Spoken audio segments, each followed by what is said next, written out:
నమస్కారం. లక్ష్మి చెప్పే కథలకు స్వాగతం. వీణులతో వీక్షించటానికి సిద్ధం కండి. ప్రియ సఖులు, ఇప్పుడు మనం ప్రముఖ రచయిత్రి శ్రీమతి శ్రీదేవి సోమంచి గారు రచించిన లే ఆఫ్ అనే ఓ చక్కటి కథను విందామండి. ఈ కథ 30/10/2003లో ఆంధ్రభూమి వారపత్రికలో ప్రచురింపబడింది. ఇక కథ మొదలు పెట్టేస్తున్నానండి. నాకు సముద్రం అంటే చాలా ఇష్టం.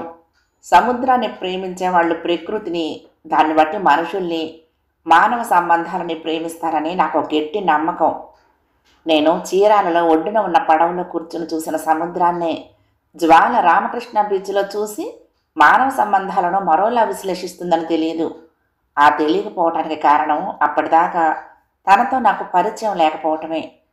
విశాఖపట్నంలో తాను, గుంటూరులో నేను ఎంసీఏ చేసి ఉద్యోగాల వేటలో హైదరాబాద్ చేరుకున్నాక అప్పుడయింది మాకిద్దరికి పరిచయం. జ్వాల నాకు శరత్చంద్రను పరిచయం చేసింది. నేను తనకు వెంకటరత్నాన్ని పరిచయం చేశాను. వెంకటరత్నం నాకు బీఎస్సీలో పరిచయం. ఆఖరి సంవత్సరం పరీక్షలు రాసి ఎవరి దారిని వాళ్ళు విడిపోయాక నాకు అతన్ని చూడాలని తీవ్రంగా అనిపించేది.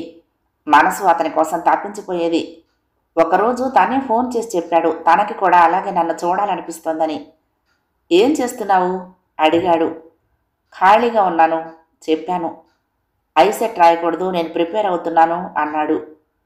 ఇంట్లో ఒప్పుకోరేమో, ప్రైవేటుగా ఎంఏ చదవమంటున్నారు మా నాన్న అన్నాను. పెళ్లి చేసుకుంటావా? సంబంధాలు చూస్తున్నారు కానీ నాకు ఇప్పుడే ఇష్టం లేదు అన్నాను. నువ్వు కూడా ఎంసీఏకు ప్రయత్నించకూడదు, మరొక 3 ఏళ్ళు కలిసి చదవచ్చు అన్నాడు. ఒక్కచోటే వస్తుందనే ఉంది, కనీసం కాంటాక్ట్లో ఉంటాము. నీ పెళ్ళైపోతే మనం కలుసుకోవటం ఎలా సాధ్యం అన్నాడు. మనం ప్రేమలో ఉన్నామా సందిగ్ధంగా అడిగాను. అనుకుంటున్నాను సంకోచంగా చెప్పి. తప్పుగా అనుకోవుగా అడిగాడు. నేను నవ్వేసి ఫోన్ పెట్టేశాను. అప్పటి నుండి ఇంట్లో యుద్ధం మొదలు. ఎంసీఏ చదువుతానని నేను, పెళ్లి చేసి పంపించే పిల్లకి అంత చదివేందుకని అమ్మ. నీ భవిష్యత్తు గురించి నువ్వుగా ఏమైనా ఆలోచించుకున్నావా? డిగ్రీ అయిపోయింది కాబట్టి పెళ్లి చేసి పంపించాలని మా ఉద్దేశం అన్నారు నాన్న. ఎంసీఏ చేయాలనుంది. ఎందుకు? అది ఇంకా నేను చెప్పలేను, కానీ ఇప్పటి నుండే పెళ్లి చేసుకుని బాధ్యతలు మోస్తూ తిరగాలని లేదు. ఈ 3 ఏళ్ళు అవగాహన చేసుకుంటావా? మళ్ళీ పై చదువులంటే ఒప్పుకోను. అంతేకాదు పెళ్లి చేయకుండా విదేశాలకు కూడా పంపించను ఖచ్చితంగా అన్నారు నాన్న. నేను తాలూకాను. వెంటనే వెంకటరత్నాన్ని కాంటాక్ట్ చేశాను. నీకు లక్లో నమ్మకం ఉందా అడిగాడు. ఎందుకు? నాకుంది అన్నాడు. అయితే నాకు ఉంటుంది. Love tunes 2 hearts to 1 tune అని చాలా సరిగ్గా చెప్పారెవరు అన్నాడు. చెప్పవా, ఎందుకు అడిగావు? నేను ప్రశ్నించాను. మన ప్రేమ ఇంకా బలపడి పెళ్లికి దారి తీసేదైతే ఇద్దరికి ఒకచోటే సీట్ వస్తుంది అన్నాడు. రాకపోతే పరిస్థితులు బలీయంగా మారి మన ప్రేమను శాసిస్తాయి చెప్పాడు. సిల్లీగా మాట్లాడుకు అన్నాను. అతను నవ్వేశాడు. ప్రతి క్షణము నేను చూస్తూ ఉండాలనిపిస్తుంది గీత. నువ్వు కనిపించని సమయంలో ఎంత ఆందోళనగా ఉంటుందో తెలుసా? నీ మీద ఎవరైనా పెళ్లికి ఒత్తిడి చేస్తున్నారేమో, ఏదో ఒక బలహీన క్షణంలో నువ్వు ఒప్పేసుకుంటావేమోనని భయపడుతూ ఉంటాను అన్నాడు. నా మీద నీకు నమ్మకం లేదా అడిగాను. పల్లెటూరి వాడిని గీత. మనుషుల కన్నా కూడా విధిని దేవుణ్ణి ఎక్కువగా నమ్ముతాను. నాట్లు వేశాక వర్షాలు ఆగిపోయి నేల నెర్రలు విచ్చుతూ ఉంటే ఆకాశం కేసి చూడటం మినహా మరేమీ చేయలేని నాన్న నిస్సహాయతని, వరి కంకులు పొట్టవిచ్చాక వానలు రాకుండా చూడమని అమ్మ దేవుడికి కోళ్లని మేకల్ని మొక్కుకోవటానికి చూసిన వాణ్ణి అన్నాడు. నేను బాగా కదిలిపోయాను. అతను కోరుకున్నట్లే నాకు సీటు రావాలని ఆశించాను. అతను చాలా తెలివైనవాడు. అతనితో సమానంగా సీటు తెచ్చుకోవాలంటే బాగా కష్టపడాలని కష్టపడ్డాను. ఆ పైన ఉమెన్స్ కోటా సహకరించింది. ఇద్దరికి గుంటూరులో సీటు వచ్చింది. చూస్తూ ఉండగానే 3 ఏళ్ళు గడిచిపోయాయి. ఫైనల్ ఇయర్ అవుతూనే అతనికి హైదరాబాద్లో జాబ్ వచ్చింది.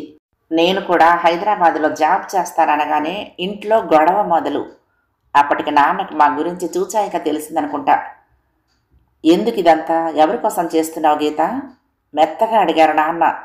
దాపరికం లేకుండా చెప్పాను. మన కులం కాదంటున్నావు, కానీ తనుగా నిన్ను ఇష్టపడి ముందుకొచ్చాడంటే చాలా సంతోషంగా ఉంది. అమ్మ కూడా కాదనదు. నీకు ఎలాంటి సంబంధం వస్తుందోనని ఇంతకాలం భయంగా ఉండేది. ఇప్పుడు ఇంకా మాకు ఆ దిగులు లేదు. మరి నేను వెళ్ళి మాట్లాడి ముహూర్తాలు పెట్టించినా? నాన్న అడిగారు. కొన్నాళ్ళు ఉద్యోగం చేశాక ఏం, వాళ్ళ మాట ఎలా ఉన్నా మనకున్నది మీ ఇద్దరికి చాలదా అన్నారు. అలాగని కాదు, ఎవరిది వాళ్ళు సంపాదించుకోవటంలోని ఆనందం మాకు తెలియాలి అన్నాను. అప్పటికి మనసు మారి అతను చేసుకోనంటే? అతను కాదని ఎంత మైనస్ పాయింట్లు నాలో లేవు అన్నాను. ఒకవేళ కాదంటే? రెట్టించారు. మీరు చూపించిన వ్యక్తిని చేసుకుంటాను. 5 ఏళ్ల పరిచయం మాది. ఇలాగని ఎవరికైనా తెలిసినా నాన్న? మా ప్రేమ మా గుండెల్లోనే ఉంది. అతను కాదన్నా నాకు చెడ్డ పేరు రాదు. కొంత బాధ ఉండకుండా ఉండదు. దాన్ని నేను అధిగమించగలను. మోసం చేసిన వాడి కోసం ఏడ్చి బతుకు పాడు చేసుకునేంత తెలివి తక్కువ దాన్ని కాను నేను. అతను చాలా యాంబిషస్ పర్సన్. విజయం కడపటి అంచుదాకా జైత్రయాత్ర చేసే ఊపిలో ఉన్నాడు. పెళ్లి పేరుతో డైవర్ట్ చేయటం నాకు ఇష్టం లేదు. ఇంకొద్ది రోజులు ఓపిక పట్టండి నాన్న అన్నాను. స్టేట్స్ వెళ్తాడటనా? ఎంసీఏకి ఇప్పుడు అక్కడ అవకాశాలు లేవు. తన డబ్బు పెట్టుకుని ఎంఎస్ చేసే స్తోమత లేదు అతనికి. వాళ్ళది చాలా సాదా కుటుంబం చెప్పాను. ఆడపిల్ల ప్రేమలో పడిందంటే ముందు వెనకలు చూసుకోకుండా ఏ గోతిలో పడుతుందోననే భయం ఉండేది ఒకప్పుడు. తరం మారింది. మగపిల్లల్లాగే మీరు కూడా చాలా క్యాలిక్యులేటెడ్గా ఉంటున్నారు అన్నారు నాన్న. ఇంకొక ఏడాది టైం ఇస్తాను హెచ్చరించారు. చిన్నాన్నగారింట్లో నన్ను ఉంచేందుకు ఏర్పాటయ్యింది. అలా ముందు వెంకటరత్నం, తర్వాత నేను హైదరాబాద్ చేరుకున్నాక జ్వాల పరిచయం అయింది. తన ద్వారా శరత్ చంద్ర. అతను నా ఇమ్మీడియట్ బాస్ కూడా. మా కంపెనీ లే ఆఫ్ లిస్టులో శరత్ చంద్ర పేరు ఉంటుందని ఎవరూ ఊహించలేదు. అతను కూడా అనుకుని ఉండడు. చిన్నపిల్లవాడు బలవంతా ఉపయోగించి బెలూన్ ఊది అది బాగా సాగాక సరిగ్గా పట్టుకోలేకపోతే గాలిని కోల్పోయి ముడుచుకుపోయినట్లు సాఫ్ట్వేర్ ఇండస్ట్రీ కూడా క్రమంగా కుదించుకుపోతోంది. 1990లో కంప్యూటర్ హ్యాండ్స్కి, ఐటీకి ఉన్న అవకాశాలను చూసి అంతా సాఫ్ట్వేర్ ఇండస్ట్రీ వెంటపడ్డారు. తమ బలం కొద్దీ దాన్ని ఉబ్బించారు. ఇప్పుడు అది గాలి పోగొట్టుకుని యథాస్థితికి వచ్చేస్తుంది. ఇంకా Sharath Chandra young and dynamic software engineer. యువతి యువకులందరికీ అతను ఒక రోల్ మోడల్. వెంకటరత్నానికైతే ఏకంగా ఆరాధ్య దైవమే. మా కంపెనీలో ఎండి దగ్గర నుంచి హార్డ్వేర్ టెక్నీషియన్ దాకా అందరి నోట్లోనూ అతని పేరే ఆడేది. ఎక్కడ ఏ సమస్య ఉన్నా అతన్నే పిలిచేవారు. ప్రస్తుతం వర్క్ కల్చర్ అంతా అమెరికన్ స్టైల్లో నడుస్తుందంటే అది అతిశయోక్తి కాదు. గవర్నమెంట్ ఆఫీసుల్లోలా పని విభజన ఉండదు. ఒక్కొక్కరికి ఒక్కొక్క లైవ్ ప్రాజెక్ట్ ఇచ్చి డెడ్ లైన్ ఇస్తారు. అలాగే ఒక టీంను కూడా. శరత్ చంద్ర మా టీం లీడ్. ఎవరెంత వర్క్ టైం మిగిల్చుకున్నారన్న దాని మీద వారి సమర్థత నిర్ధారించబడుతుంది. ఇన్సెంటివ్లుంటాయి. మా కంపెనీ మంచి భూమిలో ఉన్నప్పుడు రాత్రి 12 దాకా కూడా చేసేవాళ్ళం. శరత్ చంద్ర మాతోనే ఉండేవాడు. అలాంటి శరత్ చంద్ర లే ఆఫ్ అయ్యాడంటే నన్ను నేను కంట్రోల్ చేసుకుని అతని ఛాంబర్లోకి వెళ్ళాను. టేబుల్ మీద 2 మోచేతులు ఆంచుకుని అరచేతుల్లో ముఖం దాచుకుని ఉన్నాడు. ఒంటి మీద నుండి వచ్చే పెర్ఫ్యూమ్ వాసన, అతని బట్టల మెరుపు వెలవెలబోతున్నాయి. శరత్ పిలిచాను. అతను నెమ్మదిగా తాలెత్తాడు. అంతా అయిపోయింది, ఐఆమ్ ఆన్ రోడ్స్ అన్నాడు అస్పష్టంగా. మీరు లే ఆఫ్ కావటం ఏమిటి శరత్? నమ్మలేకపోతున్నాను అన్నాను. ఎస్, నేనే నమ్మలేకపోతున్నాను. 4 స్టాఫ్తో స్టార్టప్లా మొదలైనప్పుడు ఈ కంపెనీలో అడుగుపెట్టాను. అప్పటి నుండి ఇప్పటిదాకా దీని గురించి కృషి చేశాను. కానీ నేను వర్కర్నే. అందుకే ఈ లే ఆఫ్. అతని గుండెల్లోని ఆవేదన మాటల్లో వ్యక్తమైంది. జీఎం గారిని కలిశారా అడిగాను. ఆయనే స్వయంగా చెప్పారు అన్నాడు. నాకు ఇంకేం మాట్లాడాలో తెలియలేదు. అతను మళ్ళీ ముఖం చేతుల్లో దాచుకున్నాడు. నేను వచ్చేశాను. టీం అంతా వచ్చే ఉన్నాము. ఎవరికి పనిధ్యాస కలగటం లేదు. మనం గమనించట్లేదు కానీ ఈ మధ్య పని ఒత్తిడి బాగా తగ్గింది చూసారా అన్నాడు జావేద్. ఇది వరకట్లా కొత్త ప్రాజెక్టులు ఇవ్వటం లేదు. పాత వర్క్ అప్డేట్ చేయిస్తున్నారు. యుఎస్ మళ్ళీ 2 లక్షల మందిని లే ఆఫ్ చేసింది. వాళ్ళ సెనేట్లో బాగా మూవ్ చేస్తున్నారట ఇమ్మిగ్రేషన్స్ తగ్గించమని. సెప్టెంబర్ 11 ప్రభావం బాగా ఉంది. మొత్తం ఆసియా వాళ్ళనే ద్వేషిస్తున్నారు వాళ్ళు. మనం బెంచిలో ఉన్నామా? ఎవరిదో ప్రశ్న అప్పటిదాకా అస్పష్టంగా పొగమంచులా పరుచుకొని ఉన్న భయం ఒకచోట పోగై గుండెల్లోకి చేరుకున్నట్లు చల్లటి భావన నన్ను వణికించింది. ఒరాకల్ మాథ్యూస్, C+జావేద్, ఆటో కార్డు మూర్తి అందరూ వెలిసిపోయిన బొమ్మల్లా కనిపించారు. శరవేగంతో మారిపోయే ఈ ఫీల్డ్లో ఎవరికి ఏ లాంగ్వేజ్ మీద, ఏ ప్రోగ్రాం మీద ఎంత పట్టున్నా ఖచ్చితమైన స్టేచర్ ఉండదనే భావన ముళ్ళులా గుచ్చుకుంది. కంపెనీ మూసేస్తారేమో, మాథ్యూస్ అన్నాడు. కాదేమో, శరత్ చంద్ర లాంటి వాళ్ళంటే వైట్ ఎలిఫెంట్స్. అంతంత జీతం, perks, AC chamber, laptop, project లేనప్పుడు అంత ఖర్చు దేనికని పంపించారు. మనదే ఉంది, అతనికిచ్చేది అంతా 10 మందిని మెయింటైన్ చేయొచ్చు, ఖండించాడు జావేద్. పికప్ అయ్యాక మళ్ళీ స్టాఫ్ కావాలంటే ఎక్కడి నుండి వస్తారు, సమర్థించాడు మూర్తి. ఎవరికి ఉన్న ఉద్యోగం వదులుకోవాలని లేదు, ఇక్కడే ఉండి ఇంకొంచెం ఎదగాలని కోరుకుంటున్నారు. 2.5 ఏళ్ల బాల్యం నుంచి మొదలుపెట్టి 20 ఏళ్ల వయసును ఖర్చు పెడితే వచ్చిన MCA డిగ్రీ ఇచ్చిన ఉద్యోగానికి స్థిరత్వం లేకపోవటంలో ఉన్నంత వ్యంగ్యం ఇంకెక్కడా లేదు. పోయేది ఉద్యోగం ఒకటే కాదు, ఆత్మవిశ్వాసం కూడా. వెంకటరత్నం గుర్తొచ్చాడు. 2 రోజులు సెలవు పెట్టి వాళ్ళ ఊరు వెళ్ళాడు. శరత్ చంద్ర విషయం తెలిస్తే ఎంత కింద మీదులవుతాడో. వాళ్ళ కంపెనీ కూడా డల్గానే ఉందిట. వాళ్ళ దగ్గర కూడా లే ఆఫ్లు అవుతున్నాయి. కళ్ల ముందు ఇన్ని మార్పులు వస్తున్నా అతనికి ఈ ఫీల్డ్ అంటే ఉన్న క్రేజ్ తగ్గదు. వినూత్నమైన మార్పు ఏదో ప్రభంజనంలా వచ్చి చుట్టుముడుతుందని నమ్ముతాడు. నేను ఆలోచనల్లో ఉండగానే శరత్ చంద్ర తన పర్సనల్ ఫైలు, సర్వీస్ సర్టిఫికెట్ తీసుకుని కారు తాళాలు ఇచ్చేసి మా ముందు నుంచే వెళ్ళిపోయాడు. అరగంట తర్వాత మా ఇంటికి నిమ్స్ నుంచి ఫోన్ వచ్చింది. ఆ సమయానికి నేను అక్కడే ఉండటం అత్యంత విషాదకరమైన విషయం. శరత్ చంద్ర గారికి హార్ట్ అటాక్ వచ్చింది, మా దగ్గర అడ్మిట్ అయ్యారు అన్న నిమ్స్ ఫోన్ కాల్కి అతనిప్పుడు మా దగ్గర ఎంప్లాయీ కాదు అని మా MD గారి జవాబు. కార్పొరేట్ ప్రపంచంలో మనిషి విలువ ఎంత ఫ్లెక్సిబుల్గా ఉంటుందో నా మనసులో విషపు సూదితో గుచ్చినట్లు ఇంకింది. నిజానికి ఇంత నిక్కచ్చిగా ఉండాల్సిన అవసరం ఏముంది? మనిషికి మనిషికి మధ్య నుండే సంబంధాలు కొత్త రూపాన్ని దిద్దుకుంటున్నాయి. మనిషి పైకొచ్చి ఒక స్థాయికి చేరుకోవటానికి తన శక్తిని మించి కష్టపడుతున్నాడు. చేరుకున్నాక అక్కడి అస్థిరత్వం అతడిలోని మానవీయతను దెబ్బతీస్తోంది, శాడిజం నిద్రలేస్తోంది. ఇప్పటి ఈ పరిస్థితుల్లో మా MD అయినా అంతే, ఇలాంటి మరొక సందర్భంలో శరత్ చంద్ర అయినా అంతేనేమో. ఇంతకీ ఎందుకు వచ్చింది అతనికి హార్ట్ అటాక్? లే ఆఫ్ కావటాన్ని తట్టుకోలేకపోయాడా? జ్వాల వచ్చిందా? లేక ఆమెకు చెప్పేంత టైం కూడా లేదా? ఒంటరిగా మృత్యువుతో పోరాడుతున్నాడా?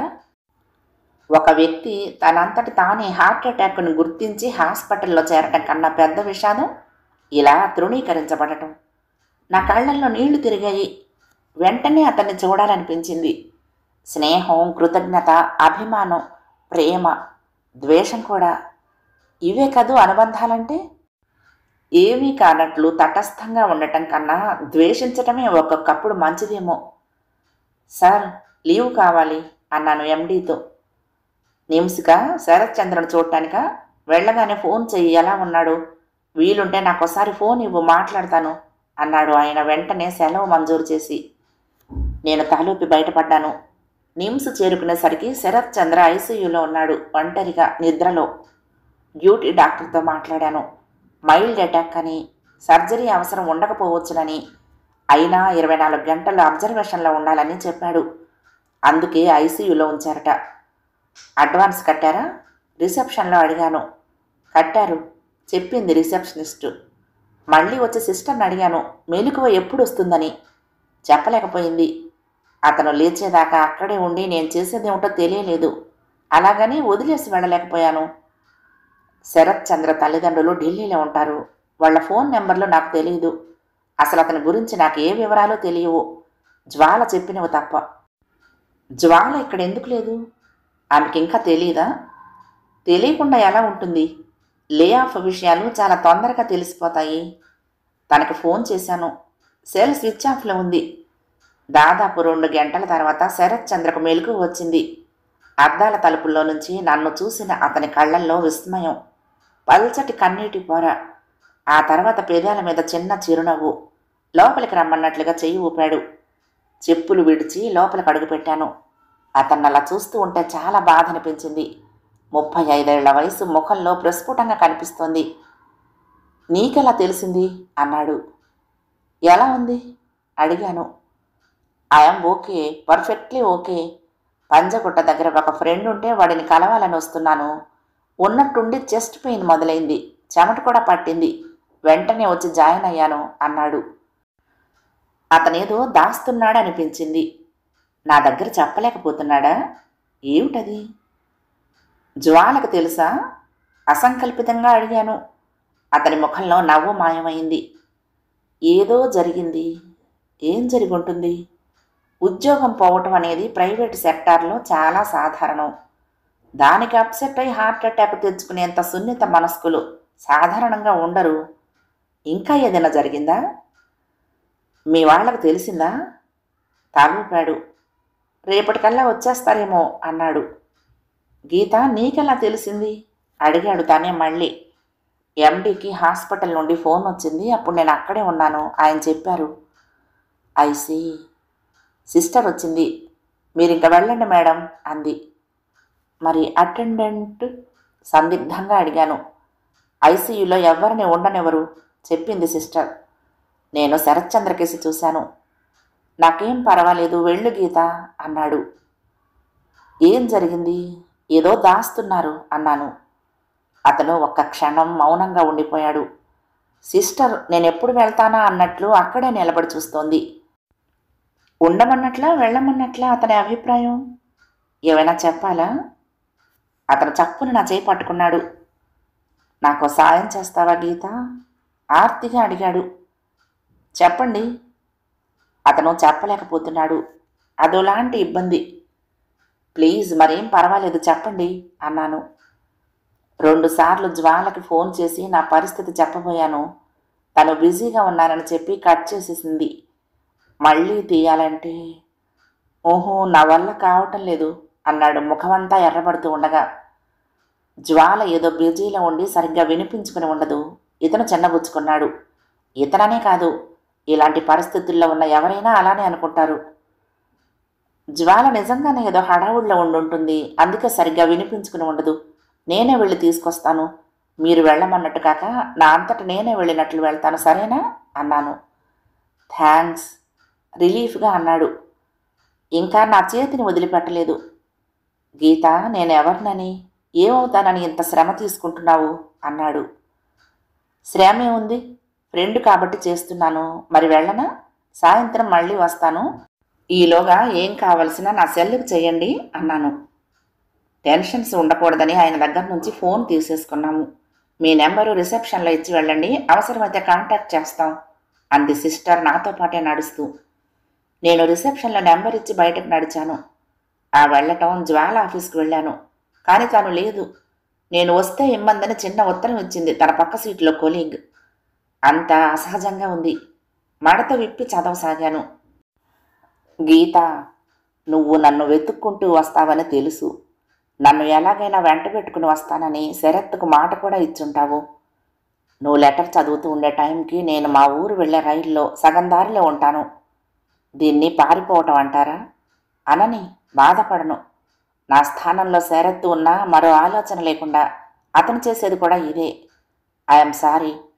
ప్రస్తుతం ఉన్న మార్కెట్ పరిస్థితుల్లో అతనికి మరొక జాబ్ రావటం కష్టం. చిన్న చిన్న ఉద్యోగాలు అతను చేయలేడు. అతని అర్హతకి అనుభవానికి తగిన ఉద్యోగం రాకపోయినా, నేను చేస్తూ తను చెయ్యకపోయినా అతనిలో ఇన్ఫీరియారిటీ కాంప్లెక్స్ మొదలవుతుంది. ఇప్పటికే కెరీర్ కోసం 7 ఏళ్ళు ఆగాము. ఎక్కడ బయలుదేరామో మళ్ళీ అక్కడికే చేరుకున్నామనిపిస్తోంది నాకైతే. చదువులకైనా లోను, బాధ్యతలు తీర్చుకుని ఇల్లు కారు అన్నీ అమర్చుకున్నాక ఆ తర్వాత ఎంజాయ్ చేయడానికి పెళ్ళి అనేది శరత్ చంద్ర సిద్ధాంతం. నన్ను ప్రేమించడానికి అతను ఉండి ఎలాంటి బాధ్యతలు లేకుండా ఉండటం నాకు బాగానే ఉండేది. కానీ అతనితో పెళ్లి ప్రస్తావన తెచ్చాక, అతను తన కలల గురించి చెప్పాకే నేను ఈ కేర్ ఫ్రీ లైఫ్ను ఎంజాయ్ చేయటం ప్రారంభించాను. ఇదంతా సముద్రం ఒడ్డున నిలబడి కెరటాలు తగ్గాక స్నానం చేయాలనుకోవటం లాంటిది. పెళ్లిని కష్టసుఖాల నుంచి బాధ్యతల నుంచి వేరు చేసి చూడటం కూడా అలాంటిదే. గీత, 2 మగవాళ్ళు స్నేహంగా ఉండొచ్చు, 2 ఆడవాళ్ళు స్నేహంగా ఉండొచ్చు, ఆడ మగ కూడా స్నేహంగా ఉండొచ్చు. కానీ ప్రేమికులు అలా ఉన్నారంటే వాళ్లలోనో వాళ్ళ ప్రేమలోనో ఏదో లోపం ఉన్నట్లే. మేము ఒకరినొకరం ఇష్టపడ్డాం, పెళ్లి చేసుకోవాలనుకున్నాం. అదొక ఒప్పందం. మా కెరీర్ గురించి, భవిష్యత్తు గురించే మాట్లాడుకునేవాళ్ళం. అతనెప్పుడూ నా అందాన్ని, కోమలత్వాన్ని ప్రశంసించలేదు. తన చూపులతో కానీ, స్పర్శతో కానీ నాలో స్త్రీయత్వాన్ని తట్టి లేపలేదు.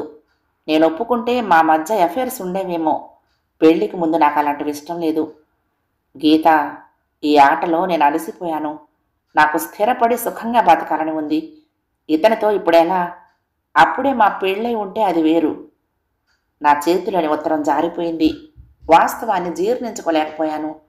జ్వాల మనసు విరిగిపోయింది. శరత్ చంద్ర ఎంత నైరాశ్యంలో కూరుకుపోయాడో అంతకంటే ఎక్కువ నిరాశలో తనుంది. జ్వాల నిర్ణయం సరైనదే. పెళ్ళంటూ చేసుకుంటే ఎప్పుడో చేసుకోవాల్సింది.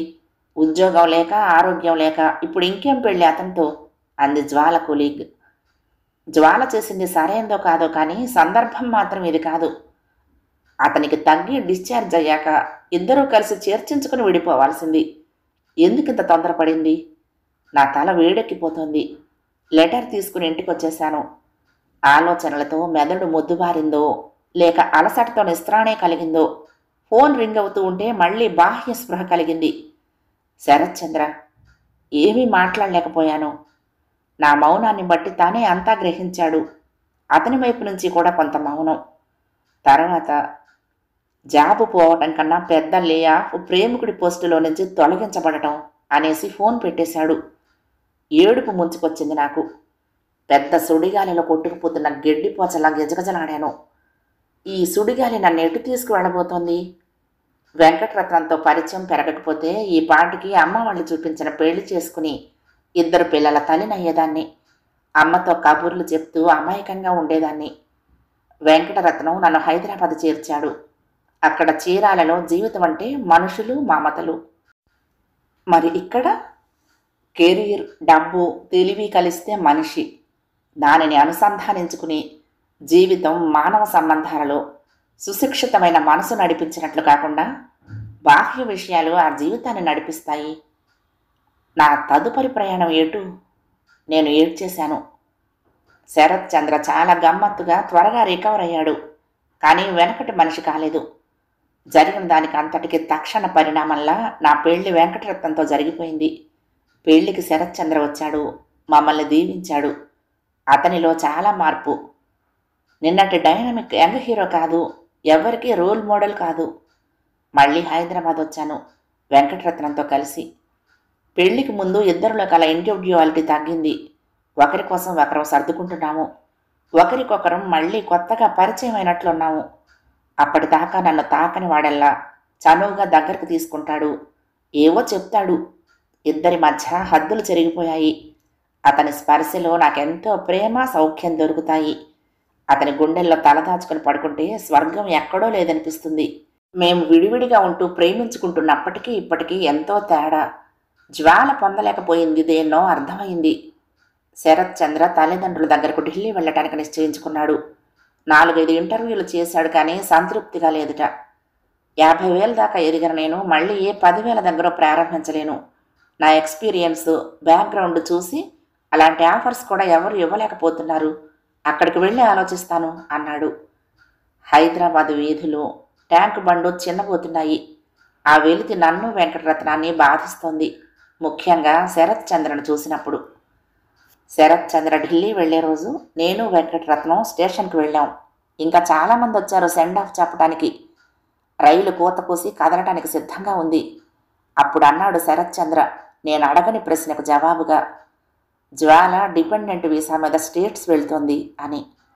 చప్పున అతని ముఖంలోకి చూశాను. శరత్ చంద్ర చెప్పింది విని అదవులా నవ్వాడు వెంకటరత్నం. అమెరికాను మనకు పరిచయం చేసింది కొలంబస్. అక్కడికి మనను తీసుకువెళ్లే విమానాన్ని కనిపెట్టింది రైట్ బ్రదర్స్. వీళ్ళంతా మగవాళ్లే. అంతేకాదు కంప్యూటర్ని కనిపెట్టిన బాబీజీ, మైక్రోసాఫ్ట్ త్రిశంకు స్వర్గపు అధినేత బిల్ గేట్స్ కూడా మగవాళ్లే. ఏం చేసినా మగవాళ్లే చేస్తారు అన్నాడు. గీత నీకోసం ఎంసీఏ చదివింది. అవసరం లేకుండా హైదరాబాద్ వచ్చింది అన్నాడు శరత్ చంద్ర. ఇప్పుడు జ్వాలను డిపెండెంట్గా మార్చింది కూడా ఒక మగవాడే అన్నాడు వెంకటరత్నం. ఒక్కరు కాదు, ఇద్దరు. నేను కూడా. నేనేనేమో. అయితే ఒక్కరే, ఇద్దరు కాదు అన్నాడు. అన్నాక శరత్ చంద్ర కళ్ళల్లో నీళ్లు నిలిచాయి. గ్లాసెస్ జేబులో నుంచి తీసి పెట్టుకుని రైలు ఎక్కేశాడు. ఆ తర్వాత రైలుతో పాటు కనుమరుగైపోయాడు. కథ సమాప్తం. ప్రియ సఖులు, ఈ కథ మీకు నచ్చితే తప్పకుండా లైక్ చేయండి, షేర్ చేయండి, కామెంట్ చేయండి, సబ్స్క్రైబ్ చేసుకుని నన్ను ఎంకరేజ్ చేయండి. ఉంటానండి. ప్రేమతో లక్ష్మి, కృష్ణాతీరం దుర్గమ్మ సన్నిధానం. నమస్తే.